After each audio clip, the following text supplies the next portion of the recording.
dicek suhu tubuh, kemudian kita harus memakai hand sanitizer.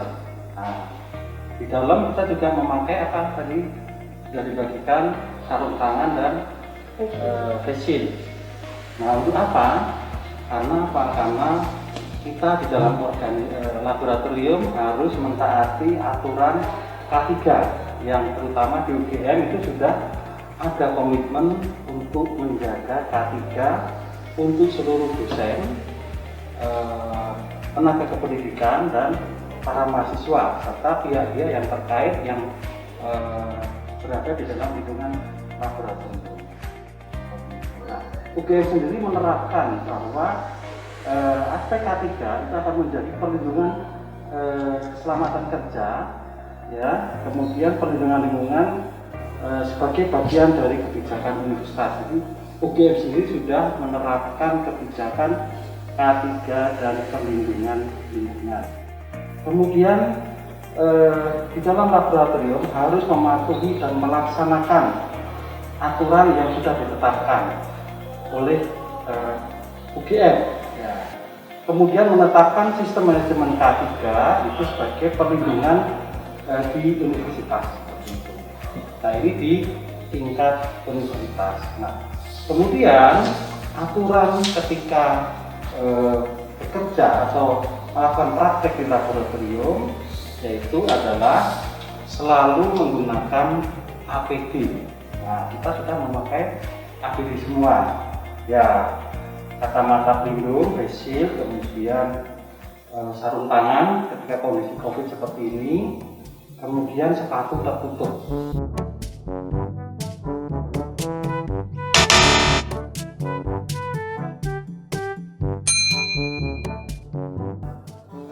Aturan selama bekerja. Kemudian mematuhi prosedur kerja dan peralatan dengan mempertimbangkan keselamatan diri dan lingkungan. Kemudian yang ketiga itu adalah selalu waspada terhadap adanya kondisi dan tindakan yang tidak aman. Nah, kemudian dilarang menghalangi akses ke peralatan keselamatan, lorong dan pintu. Jadi ini kalau ada pintu, ini harus terbuka. Artinya tidak boleh ada meja yang menghalangi pintu itu.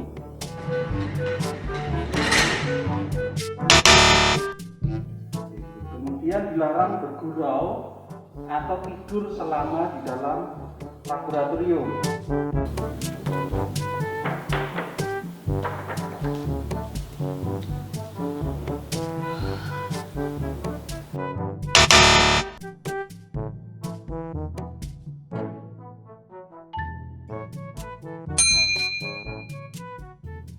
Berikutnya adalah dilarang menggunakan peralatan yang menghalangi pendengaran.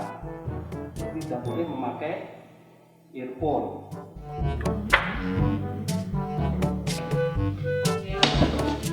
Permisi. Tunggu, Pak.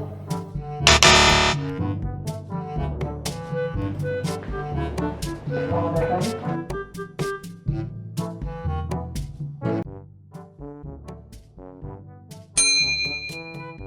Kemudian dilarang mempersiapkan, menyimpan atau mengkonsumsi makanan atau minuman di dalam laboratorium. Kamu tahu nggak hewan apa yang bikin sakit?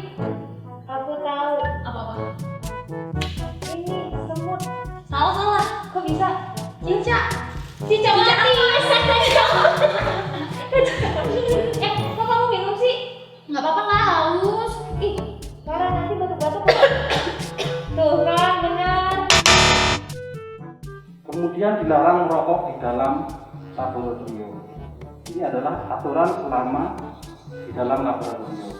Kemudian setelah selesai, aturannya adalah yang pertama, melepas semua kabel dan alat listrik, steker, kemudian sambungan kabel yang penyambungannya hanya bersifat sementara bisa dicopot, itu harus dilepas.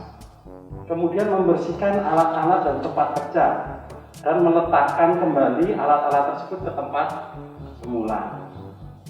Kemudian menempatkan sisa praktikum, kertas-kertas itu kepada tempat yang sudah disediakan, contohnya di dalam tempat sampah. Kemudian memastikan bahwa tempat kerja dan laboratorium dalam keadaan aman. Ya, jadi harus dimatikan semua, di-off-kan semua listriknya. Kalau ada lampu juga harus dimatikan. Kemudian yang terakhir adalah ketika kita meninggalkan ruangan laboratorium harus mencuci tangan dengan air dan sabun sebelum meninggalkan laboratorium. Jadi itu ya, jelas ya. Jadi nanti selama di dalam laboratorium harus mematuhi aturan-aturan yang sudah saya bacakan tadi. Begitu. Selanjutnya saya sebagai laporan akan menyerahkan acara kepada Pak Faiz sebagai pengampu mata kuliah ini. Terima kasih.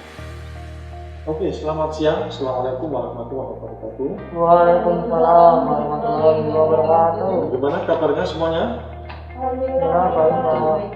Baik, siang hari ini kita akan melaksanakan praktikum perbankan. Jadi kita hari ini harus melakukan simulasi bagaimana kita mempraktikkan situasi dan kondisi ketika ada di perbankan. Nah, pertama saya akan membagikan modul kepada rekan-rekan, kemudian nanti kita akan bermain peran. Oke, ya.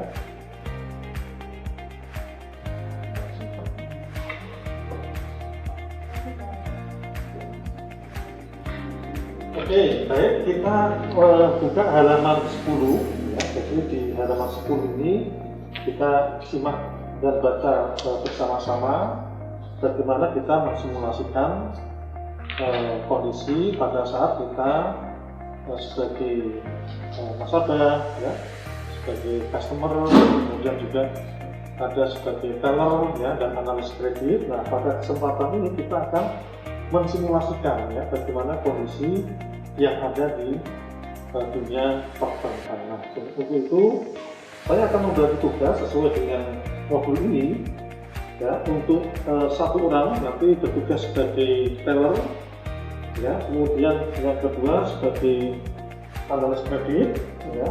Nah, kemudian dua yang duduk di sini nanti sebagai nasabah. Nah, kita akan mempraktekkan bagaimana teller itu memberikan pelayanan terhadap nasabah. Kemudian juga nanti di bagian kredit nanti adalah nanti kita akan mensimulasikan bagaimana rekan-rekan sebagai nasabah ya untuk diberi layanan oleh bagian kredit, bagaimana proses untuk mengajukan kredit. Oke, sudah bisa dipahami teman-teman? Ya. Oke, baik. Untuk selanjutnya silakan teller untuk menempati posisi yang tempat pilih. Kemudian bagian kredit nanti untuk mempersiapkan kursi yang sudah disiapkan. Oke, terima kasih.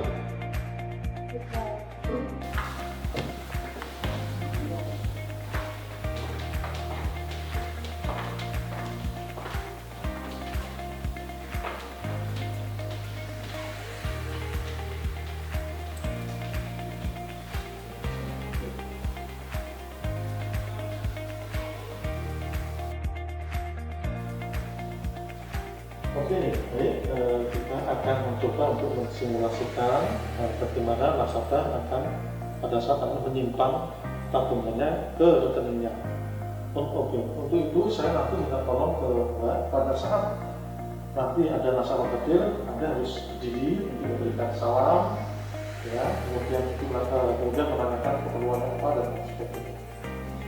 Baik, kita akan simulasikan. Silakan untuk Mbak Tasha untuk mensimulasikan pada saat Anda menabung ya. Misalnya Anda menabung 1 juta. Silakan. Makasih ya. Ini saya mau transfer Mbak. Oh. Nomor rekeningnya dulu ya. Biasa.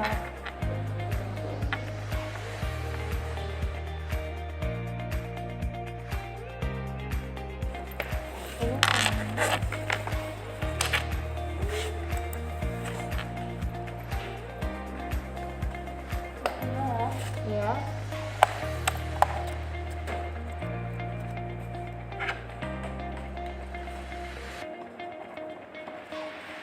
Ini ikut pembayarannya. Oh ya, terima kasih Mbak. Terima kasih datang lagi.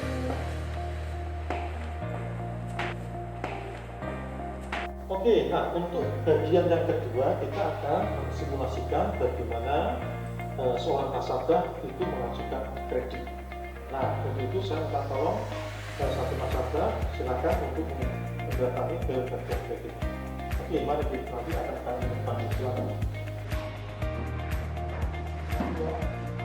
Silakan duduk, Mbak. Dengan Mbak siapa ada yang bisa saya bantu? Iya kak, jadi nama saya Ardini, saya mau ngajuin kredit kak. Oke Kak, jadi untuk kredit ini dari usaha sendiri atau mau pinjaman pribadi Kak?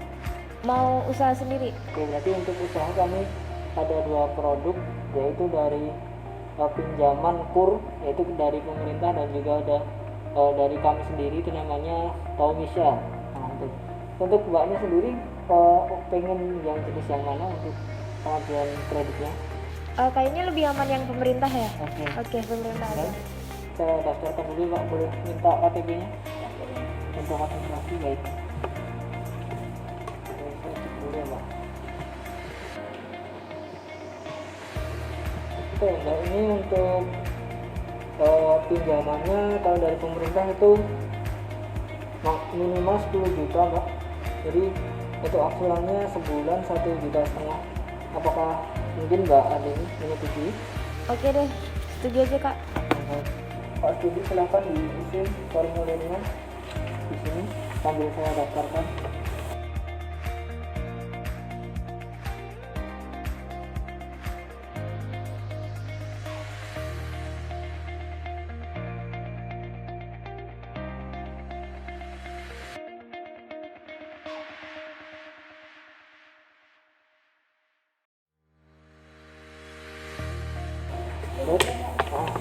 Untuk ini udah selesai Mbak untuk prosesnya.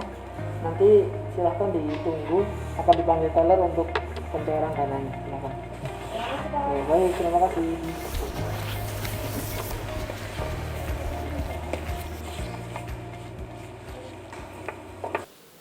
Baik, itu adalah materi yang telah kita bahas pada pertemuan hari ini, yang Anda sudah mensimulasikan bagaimana cara ya menabung dan juga bagaimana cara teller itu memproses apabila ada nasabah yang menabung. Kemudian bagian yang kedua, praktikum yang kita selenggarakan juga membahas secara detail tentang bagaimana rekan-rekan ketika mengajukan kredit dan persyaratannya apa saja, dan bagaimana bagian kredit itu menjelaskan dengan baik kepada nasabah. Nah, apabila nanti ada pertanyaan, silakan nanti disampaikan melalui WA di grup kita. Nah, untuk itu yang perlu diperhatikan sebelum kita tutup, rekan-rekan saya minta untuk memperhatikan tata tertib yang sudah disampaikan oleh pelaburan. Ya, yang salah satunya setelah selesai praktikum Anda harus mencuci tangan kembali sehingga terminimalisir ada kemungkinan virus. Baik, itu materi yang kita sampaikan pada kesempatan hari ini. Kurang lebihnya mohon maaf. Kita tutup. Assalamualaikum warahmatullahi wabarakatuh.